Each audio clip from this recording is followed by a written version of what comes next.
सुप्रभातम। आज के संहिता वाचन को शुरुआत करेंगे। ओम त्र्यंबकं यजामहे सुगंधिं पुष्टिवर्धनम् उर्वारुकमिव बन्धनात् मृत्युर्मुक्षीयमामृतात्। विषम ज्वर चरक चिकित्सा स्थान ज्वर चिकित्सा अध्याय उसमें योग देखे हमने। जो विषम ज्वर नाशन होते हैं उसमें मतिमता वैद्य को चाहिए कि वो दोषादि का आधिक्य देखकर उनकी योजना करे। सुरासमंडा पानार्थे भक्षार्थे चरणायुधा कुक्कुट मांस तित्तिर मयूर इनकी योजना की गई। षटपल सर्पी अभया त्रिफला कषाय गुड़चिका रस नीलिनी अजगंधा त्रिवृता कटुरोहिणी। ये ज्वर आगम में युक्ति से पीना है। ये एक बात बताएगी कि जब यो ज्वर आने वाला होगा तब ये पी पी लेंगे। पहले इनका भक्षण किया जाएगा। सर्पिशो महती मात्रा पीतवाम व छर्दयत पुनः, या फिर वमन कराएंगे सर्पी की मात्रा लेकर, या फिर उपयुज्यत अन्नपानम व प्रभुतम पुनः उल्लिखित, उत्तम अन्नपान लेकर फिर से वही वमन कराएंगे। या फिर सान्न मध्यम प्रबुदम वा, अन्न के साथ प्रभुत मात्रा में मध्य पीकर ज्वर आगम में सो जाएंगे। आस्थापन यापनम वा कारयेत विषम ज्वरे।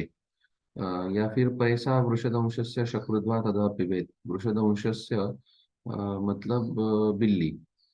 फिर वृषस्य दधिमंडेन सूर्यावास सैंधवम, बैल का मल।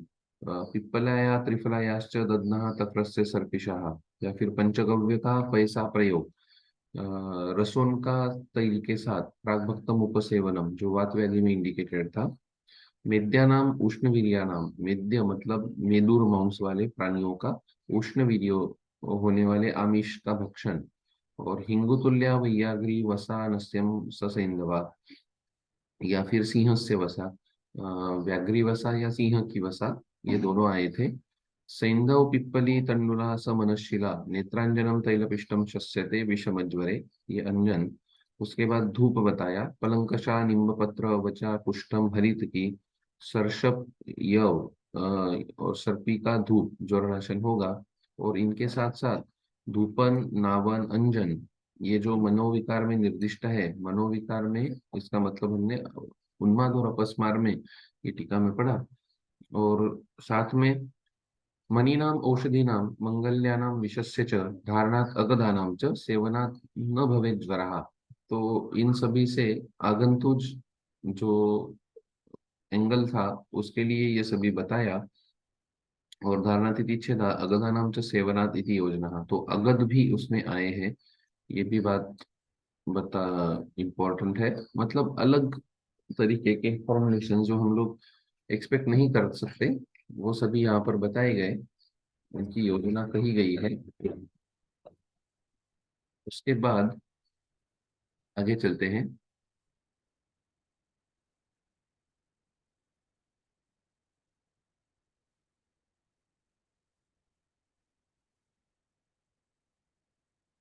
सोमं सानुचरम देवम स मातृगणम ईश्वरम पूजयन प्रयता शीघ्रम मुच्यते विषमज्वरात्। विषम ज्वर की मुक्ति के लिए सोमम सानुचरम देवम, उमा एवं नंदी, मातृगण वाला ईश्वर, मातृगणों के साथ शिव की जितेंद्रिय होकर धारणा पूजयन प्रयता शीघ्र मुच्यते विषम ज्वरात्, तो शिव जी की पूजा बताई गई। उसके बाद विष्णु सहस्र मूर्धानम चराचरपतिम विभुम स्तुवन नाम सहस्रेण ज्वरान सर्वान अपोहति।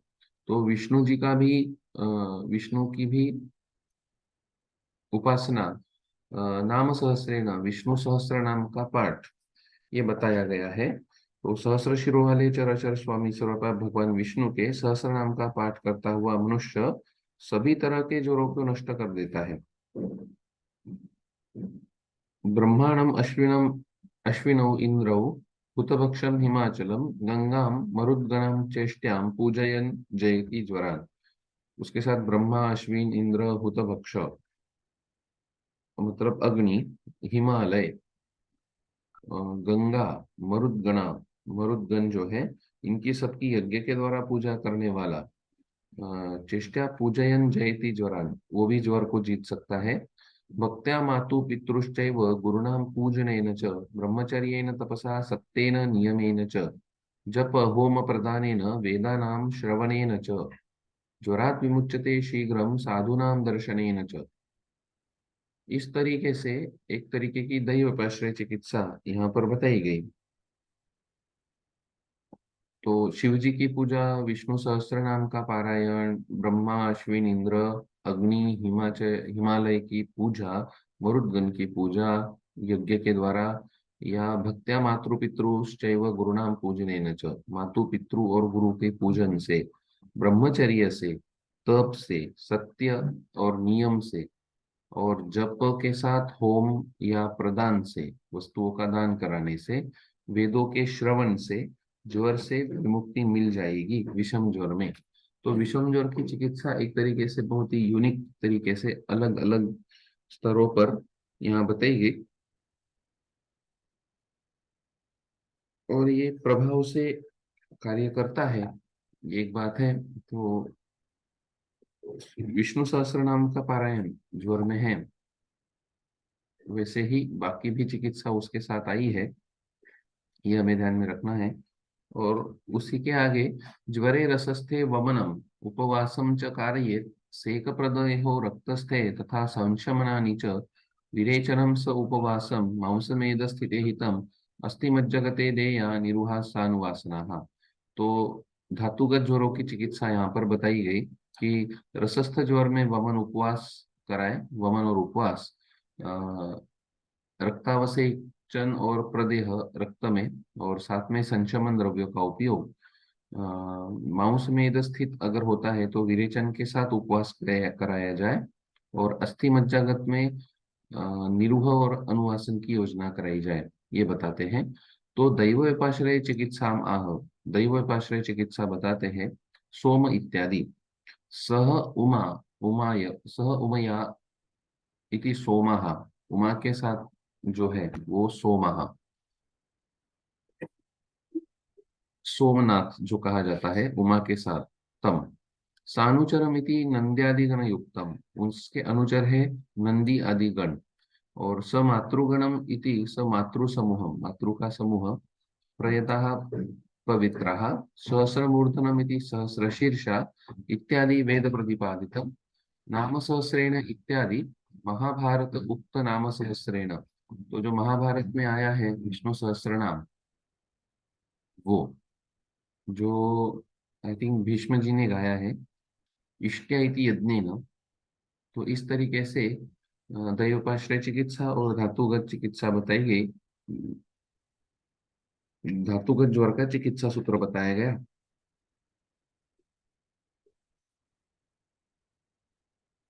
उसके आगे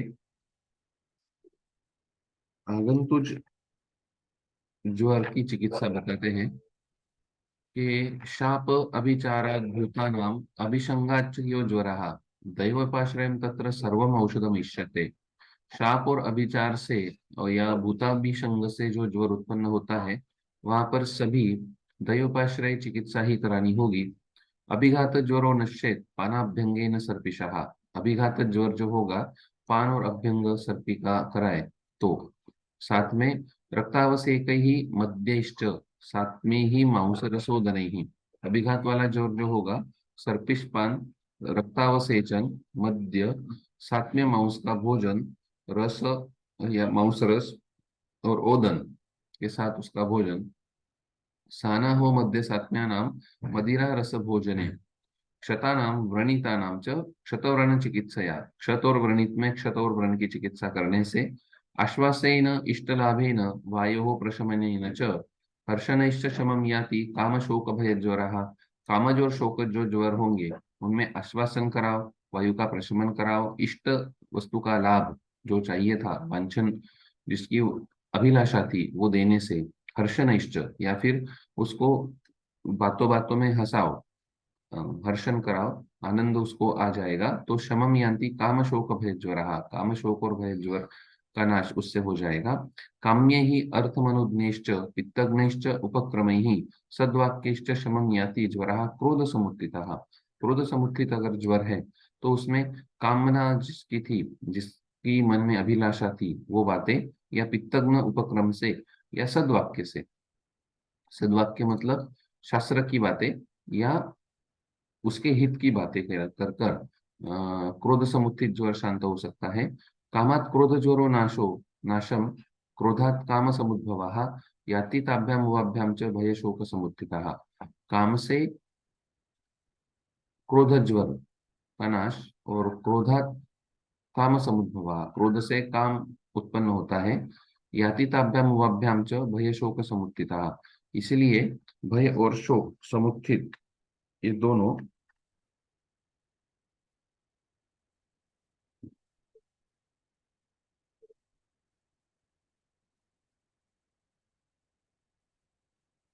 क्रोध से उत्पन्न ज्वर कामेच्छा की तृप्ति से और काम से उत्पन्न ज्वर क्रोध के होने से नष्ट हो जाता है। कामात क्रोध ज्वरो नाशम, ओके, कामात क्रोध ज्वरो नाशम क्रोधात काम समुद्भव, इसलिए भय और शोक इनमें आप योजना कर सकते हो। ओके,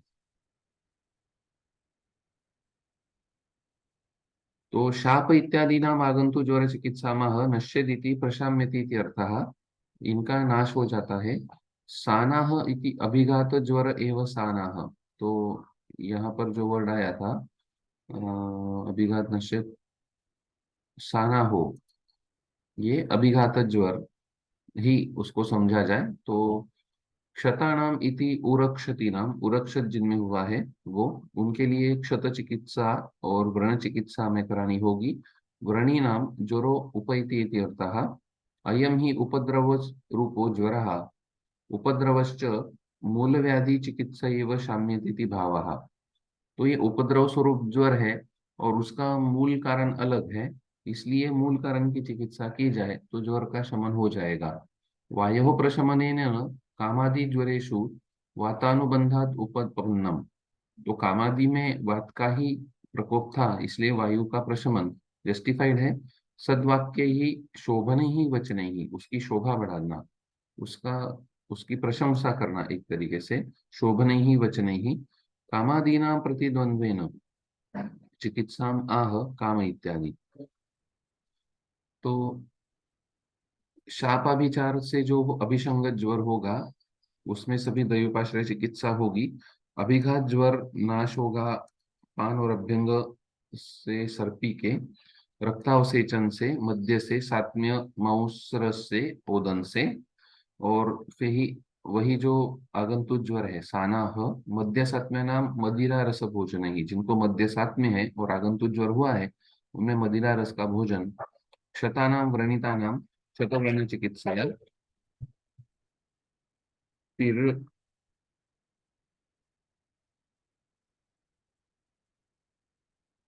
आश्वासेन इष्टलाभेन वायुप्रशमनेन च हर्षणेश्च शमं याति कामशोकभयज्वरः।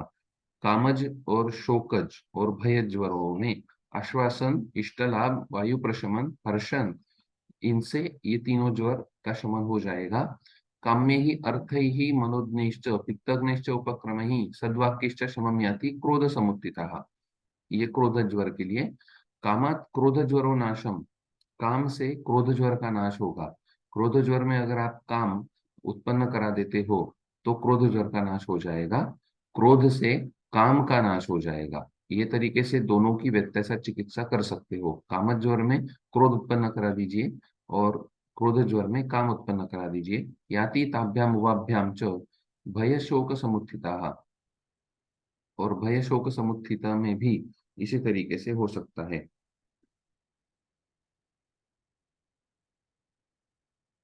इस तरीके से यहाँ पर बताया गया दही उपाश्रय चिकित्सा के बाद जो फिर से आगंतुक ज्वर में भी दही उपाश्रय चिकित्सा बताई, और उसके बाद कामज शोकज भय ज्वर की भी चिकित्सा यहाँ पर बताई। ज्वरस्य वेगम कालम च चिंतयन् ज्वरेते तु यः तस्य इष्टैस्तु विचित्रैस्तु विचित्रैश्च विषयैः नाशयेत् स्मृतिम। तो ज्वरस्य वेगम कालम च, ज्वर का वेग और काल चिंतयन ज्वरयते तु यः। तो जो व्यक्ति ज्वर के वेग और ज्वर के आक्रमण करने की समय की चिंता करते ज्वराक्रांत हो जाता है, उस व्यक्ति में मनोहर रुचि और विलक्षण विषयों में लगाकर ज्वर के स्मरण करने की प्रवृत्ति को ही विस्मृत कर दे। इस प्रकार ज्वर के वेग और काल की स्मृति को नष्ट कर उसकी चिकित्सा करनी चाहिए। ज्वरस्य वेगम कालम च चिंतयन ज्वरयते तु यः। मतलब एक तरीके से मानस में वो व्यक्ति सोचता है कि अभी मुझे ज्वर आ जाएगा, और उसको ज्वर आ जाता है। तो उसमें क्या कराना है, विषय ही नाशयत स्मृति, उन विषयों की स्मृति का नाश करा दीजिए युक्ति से। विचित्रश्च, विविध गोष्ठ, विविध बातों से। तो ज्वर वेग काल चिंता जो अपि ज्वरहा, एक ज्वर ऐसा भी होगा जो ज्वर वेग काल की चिंता से उत्पन्न हो जाएगा, कि मुझे तो अभी 2 दिन में ज्वर आना है, 2 दिन मुझे ज्वर रहेगा ही। चिंतन से भी ज्वर प्रवृत्ति हो जाती है। मानस में अगर कोई प्रवृत्ति हो रही है तो वो शारीर दोषों में फलदर्शी हो जाती है। इस तरीके से कामदिव कामादिवत मानस अपचारा भवति इति तच्चिकित्साम आह। क्योंकि ये भी कामादि ज्वरों के जैसा ही ये ज्वर हो जाएगा, क्योंकि ये मानस चिंता से उत्पन्न हुआ है, और अभी मुझे ज्वर होगा ऐसी उसकी भावना थी। तो उसी तरीके से एक तरीके की स्मृति उसने बना ली, तो वही स्मृति का नाश आपको कराना है। और उस स्मृति का नाश कराना है मतलब उसको दूसरे ओर हमें मोड़ना है, उसका अटेंशन दूसरी ओर रखना है, जिससे उसकी वो चिंता मिट जाए। ये तरीके से बताते हैं। ज्वरस्य वेगम कालम च चिंतयन ज्वर्यते तु यहाँ। जो ज्वर को प्राप्त हो जाता है उस व्यक्ति में विचित्र विचित्र विचित्र बातों से या मनोहर रुचिकर और विलक्षण विषय उसके सामने हम जब करेंगे, जिससे वो अटेंटिव हो जाए, उसी बातों की तरफ उसका ध्यान रहे। और फिर दोपहर में मुझे ज्वर आता है, ये जो उसकी भावना थी, तो वो काल चला जाएगा, तो उसका ज्वर भी नहीं आएगा, और उसकी चिंता तो नहीं होगी। चिंता नहीं होने के कारण वो ज्वर नहीं आएगा। ये तरीके की चिकित्सा है। तो ये भी इम्पोर्टेंट बात है, मानस दोषों का प्रभाव इतने पैमाने पर हो सकता है, ये बताते हैं। और ये हो जाता है कि जिनका अल्पसत्व व्यक्ति है, वो कहते हैं कि अभी मेरा अंतिम समय आ गया, ये भी बात हो जाती है। ऐसे लोगों में हमें उतना उत्साह बढ़ाना होगा, तो ये हो जाता है। या फिर एक बार थोड़ा सा कोई ज्वर आ गया तो एक एक महीने तक बेड पकड़ लेते हैं, कुछ नहीं करते हैं। ऐसे रुग्णों के लिए ये चिकित्सा इंपॉर्टेंट है, क्योंकि घर में कैसी बात हो रही है, एनवायरनमेंट कैसा है, ये भी इम्पोर्टेंट बात हो जाती है। तो ये यहाँ हाईलाइट किया गया है कि उसकी स्मृति का नाश करा दीजिए। इतना अटेंशन देना पड़ेगा रुग्ण की ओर। और फिर मुच्यमान ज्वर के लक्षण बताते हैं। ज्वर प्रमुखे पुरुषाः पूजन वमति चेष्टते श्वसन विवरण स्विन्नांगो वेपते लीयते मुहुः। प्रलपति उष्ण सर्वांगः शीतांगश्च भवत्यपि विसज्ञो जरवेगार्ताः सक्रोध इव वीक्षते। सदोष शब्दं च शकृत् द्रवं स्रवति वेगवत् लिंगानि एतानि जानीयात् ज्वर मोक्षे विचक्षणः। ये सभी लक्षण हैं ज्वर, मुच्यमान ज्वर के। जो ज्वर अभी जा रहा है, ज्वर अभी शरीर छोड़ रहा है, ऐसे समय में पुरुषः पूजन, पूजन ये कबूतर के जैसा आवाज होना, पूजन। वमति, वमन होगा, चेष्टते, चेष्टा करता है, अंगों की विकृत चेष्टा करता है, हाथ पैर की चेष्टा करता है। श्वसन, श्वास वृद्धि होगी, विवरणता आ जाएगी। स्विन्नांगो, स्वेद होगा। वेपते लियते मुंह, वेपन होगा थोड़ा सा। और लियते मुंह मतलब मूर्छित हो जाता है, ऐसा किया है। प्रलाप उष्ण सर्वांगा शीतांगश्च भवत्यपि। प्रलाप के साथ उष्ण सर्वांगता, या प्रलाप और उष्ण सर्वांगता, या फिर शीतांगता, जो भी है, बराबर। या मुहु मुहु बीच में गर्म हो जाना और फिर शीतांगता हो जाना, ये भी आएगा मुहु मुहु। विसज्ञो, बीच में प्रलाप हो जाएगा, बीच में विसज्ञता आ जाएगी, और ज्वर वेगार्थ हो जाएगा। क्रोध के साथ इधर उधर देखेगा, सक्रोध इव वीक्षते। और सदोष शब्दम च शकृत, दोष दोषों के साथ, शब्द के साथ शकृत या द्रवम स्रवती वेगवत, वेग से शकृत की प्रवृत्ति होगी। ये लक्षण जानिए ज्वर मोक्षे विचक्षण। तो ये लक्षण होना एक तरीके से ज्वर अभी जाने वाला है शरीर से, ये समझना है इस तरीके से। और फिर दारुण मोक्ष और अदारुण मोक्ष ये आते हैं कि बहुदोष सस्य बलवान प्रायण अभिनव ज्वरः, बहुदोष होगा और बलवान होगा और नया नया ज्वर होगा। सत्क्रिया दोष पक्त्या चेत विमुच्यति सुधारिणम। तो जिस व्यक्ति में वातादि दोष प्रबल है और तरुण ज्वर तीव्र था, तब उसकी उत्तम चिकित्सा की जाने से, दोषों का परिपाक हो जाने से ज्वर छोड़ता है। तब बड़ी पीड़ा, पीड़ा के साथ चेत विमुच्यति सुदारुणम, पीड़ा के साथ ये जाएगा, क्योंकि दोष बलवान थे ना, और चिकित्सा भी बलवान हुई है वो तरीके से, और नया ज्वर था। लेकिन कृत्वा दोषवशात वेगम, दोषवश से जो वेग किया था, और क्रमात उपरमंती है, क्रम से जिनका उपरम हुआ, तेषाम अदारुण मोक्षः जोराणाम चिरकारिणाम। तो ज्यादा दिन तक जब रहे तो दोष खुद होकर अपने ही साइकिल से उनका पचन हुआ, और उस पचन के कारण उसका अदारुण मोक्ष हुआ, और चिरकारी तक ये रहे, ज्यादा दिन तक ये ज्वर रहा। ये बात आई। तो बहुदोष व्यक्ति और नया ज्वर और सत्क्रिया, इससे जो ज्वर मोक्ष हुआ वो दारुण मोक्ष कहलाएगा। और दोषों का खुद से ही जो पचन हुआ और ज्यादा दिन तक रहा और क्रम से उपरम हुआ, उस वो अदारुण मोक्ष कहा जाएगा। संप्रति औषधम अभिधाय विमुंचति इत्यादि प्रश्न से उत्तरमाह ज्वर प्रमुक्ष इत्यादि। लीयत इति मुह्यति, मोह हो जाता है। लीयते, लीयते मुहु, लीयते मतलब मोह हो जाता है। उष्ण सर्वांगा शीत सर्वांगश्च भवति अपि इति, उष्ण सर्वांगो वा शीत सर्वांगो भवति इति अर्थः।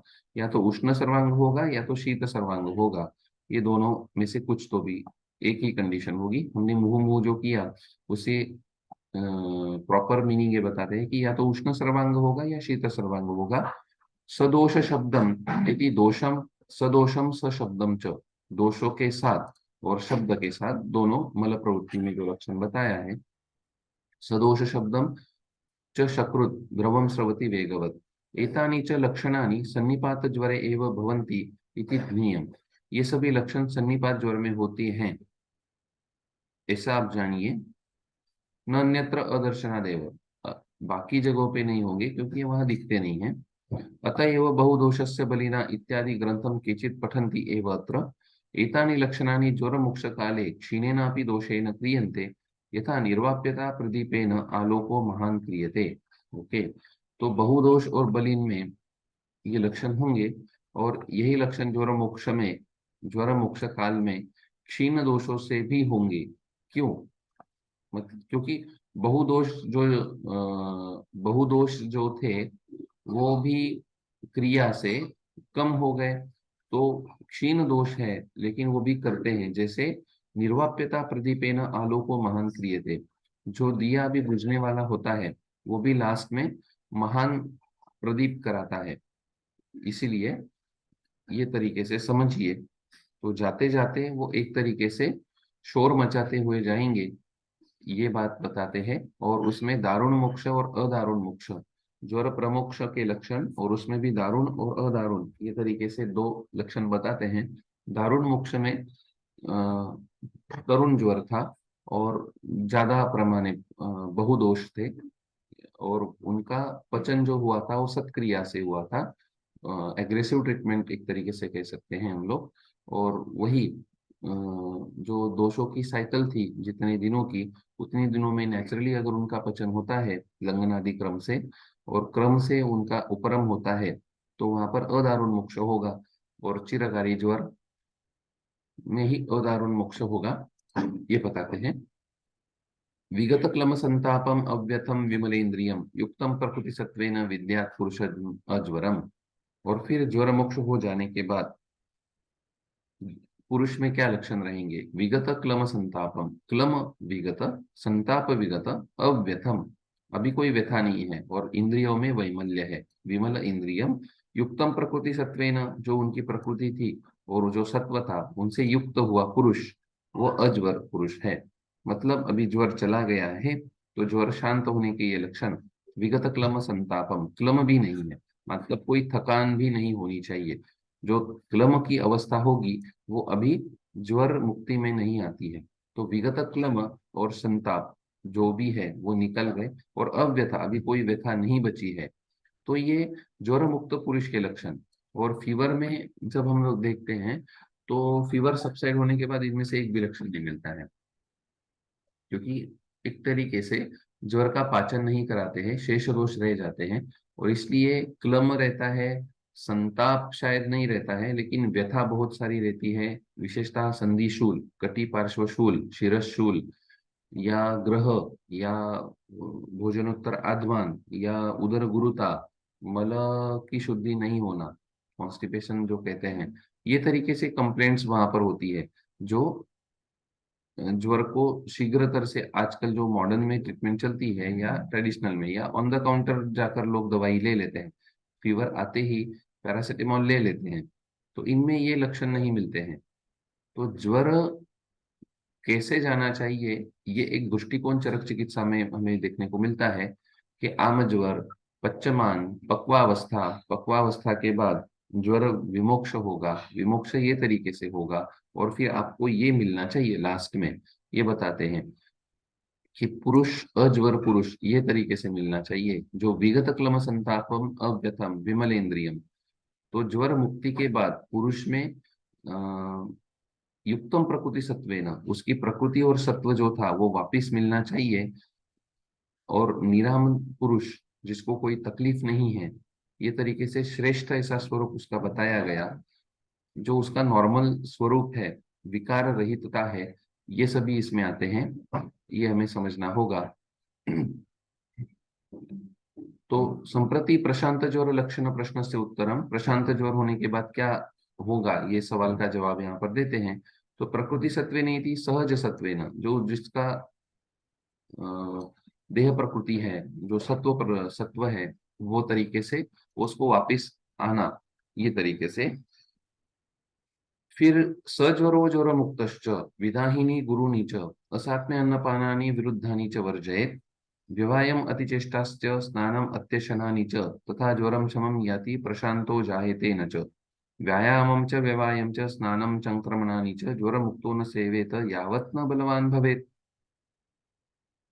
तो ज्वर मुक्ति के लिए और ज्वर के लिए, सज्वरो ज्वर मुक्तश्च, जिसको ज्वर है या जो ज्वर मुक्त हुआ है, वो दोनों ही व्यक्ति, विदाही अन्नपान, गुरु अन्नपान, असात्म्य अन्नपान, विरुद्धानी, विरुद्धाहार, इनका, इनको वर्ज करे, व्यवायम, व्यवाय नहीं करे, अति चेष्टा ना करे, स्नान ना करे, अत्यशन ना करे, बहुमात्रा में भोजन, इनसे, जब तथा ज्वरम शमम याति, और जब ज्वर शम आ जाएगा, और प्रशांतो जायते न च, और प्रशांत हो जाएगा, और ज्वर नहीं आएगा, बराबर, मतलब आप ज्वर मुक्त हो जाओगे तब, व्यायाम च व्यवायम च स्नानम चंक्रमणानि च, तब क्या करोगे, व्यायाम, व्यवाय, स्नान, चंक्रमण, ये ज्वर मुक्तो न सेवेत, ज्वर मुक्ति के बाद भी इनका सेवन नहीं करना है, यावत न बलवान भवेत, स्नान यावत न बलवान भवेत, जब तक बल प्राप्ति नहीं हो जाएगी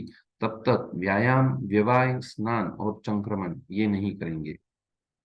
ये तो चलने को जाने वाले इंथुजियास्टिस आज होते हैं, कल ज्वर आया, आज पैरासिटामोल ले ली, ठीक लगने लगा, और कल से चलने को चले जाते हैं।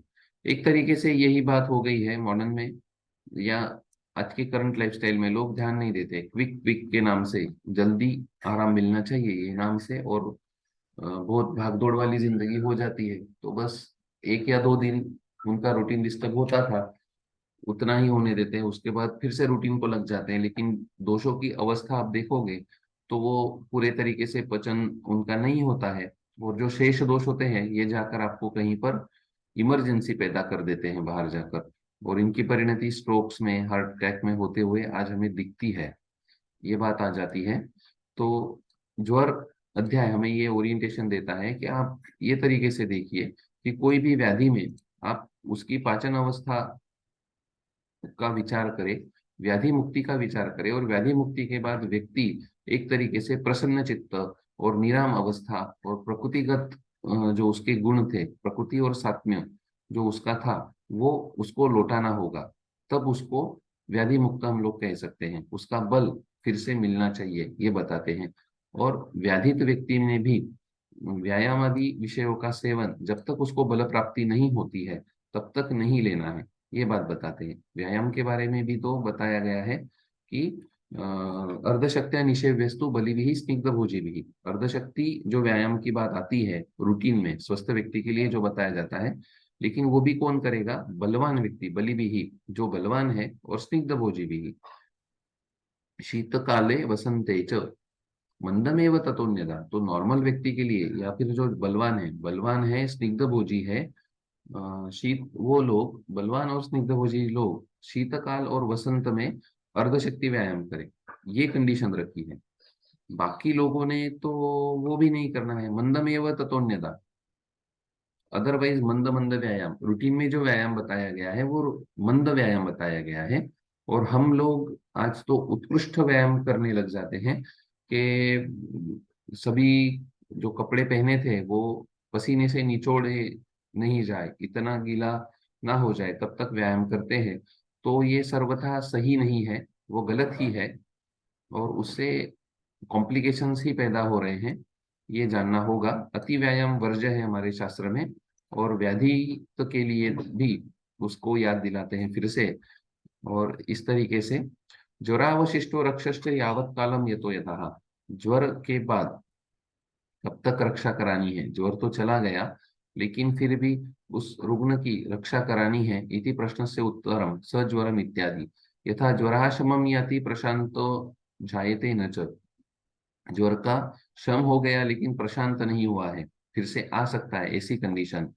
इति अनेन यतः इति प्रश्नस्य ज्वर मुक्त सेव्य हेतु प्रश्न रूपस्य उत्तरम ज्ञेयम्। ज्वर मुक्त ने मुक्त हो गया है, और इन बातों का अगर सेवन करेगा तो फिर से ज्वर उत्पन्न हो जाएगा, ये बताते हैं। तो ज्वर मुक्त व्यक्ति में फिर से ज्वर क्यों प्रवर्तित होता है, ये जो प्रश्न पूछा गया था उसका ये बताते हैं कि ज्वर मुक्त व्यक्ति ने भी अगर व्यवाय अतिचेष्टा स्नान अत्यशन ये अगर वो करेगा तो ज्वर फिर से आ जाएगा। व्यवायमति चेष्टास्य इत्यत्र व्यवायं कृत्वापि पुनः व्यायामं च इत्यादो व्ययाय पाठेन व्यवायस्य अत्यंत निषिद्धतया उच्यते। तो पहले यहाँ व्यवाय बताया, व्यवायम अति चेष्टास्य स्नानम अत्यशनानि च, ये बताया, और उसके बाद फिर से नीचे व्यायामम च व्यवायम च, दो बार व्यवाय का उल्लेख क्यों किया? तो उसकी बात बताते हैं कि व्यवाय से अत्यंत निषिद्धता उच्यते, कि ये निषेध है, व्यवाय अत्यंत निषेध है, इसके बारे में आपको जागरूक रहना होगा। आजकल ये बातें बहुत इंपॉर्टेंट हो गई है कि रुग्ण को ये बातें बताई ही नहीं जाती है कि आपको इतने दिन ये बातें नहीं करना है। पथ्य कल्पना या ओरिएंटेशन या कंसल्टेशन, ये लोगों का अगर इन बातों में मालूम ही नहीं है, वो कहते हैं मुझे तो ठीक लग रहा है, इट्स ओके, लेकिन नहीं हो सकता। धातुओं का अभी बलवर्धन नहीं हुआ है, और वहां पर आप ये करते हो तो ज्वर का स्वरूप बदल जाता है, फिर से आ जाता है। और ये एग्जाम्पल्स मिलते हैं हमें देखने को, और यही संहिता में बताया है, लेकिन हम लोग यहाँ तक आते नहीं हैं, ये समझते नहीं हैं, ये बात हो जाती है। अन्य तो प्रमाद पाठ एवं इत्याहो, और बाकी लोग कहते हैं कि प्रमाद पाठ कि पहले व्यवहार बताया था फिर से बताया है। नहीं, हम यही कहेंगे कि अत्यंत निषिद्धतया उच्यते, कि उसका बहुत ही ज्यादा पैमाने पे निषेध है, उसके बारे में हमें बहुत ही स्ट्रिक्ट रहना होगा और पेशेंट को बताना होगा। स्नानम ऊर्जस्करम, स्नान तो ऊर्जस्कर है, फिर भी प्रभाव ज्वरम प्रत्यानयति, लेकिन प्रभाव से वो ज्वर को फिर से ले आता है। ऊर्जस्कर होने के बाद भी आप ज्वर में स्नान नहीं करा सकते। स्नानम ऊर्जस्करम, गुणों में अगर जाएंगे तो स्नान तो ऊर्जस्कर है, बराबर है, लेकिन ज्वरित व्यक्ति ने या ज्वर मुक्त व्यक्ति ने अभी बलवान नहीं हुआ है और उसने स्नान किया तो ज्वर फिर से आ जाता है, ये उसका प्रभाव है। ये बताया प्रभाव ज्वरम प्रत्यानयति। इसलिए उसका निषेध किया। यदुक्तम अन्यत्र स्नानम आशुम ज्वरम कुर्यात् ज्वरम उक्तस्य देहिनः। स्नानम आशु ज्वरम कुर्यात्, स्नान से ज्वर आशुतर हो जाता है ज्वर मुक्त व्यक्ति में। तस्मात् मुक्त ज्वर स्नानम विषवत परिवर्जयत, और इसीलिए ज्वर मुक्त व्यक्ति विष के तरह स्नान को वर्ज करे इति। तो स्नान को भी विष के समान माना गया है ज्वर मुक्त व्यक्ति में।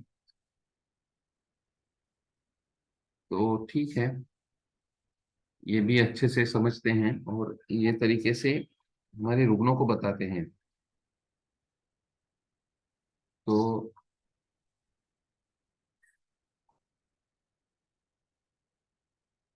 आज के लिए यहीं रुकते हैं।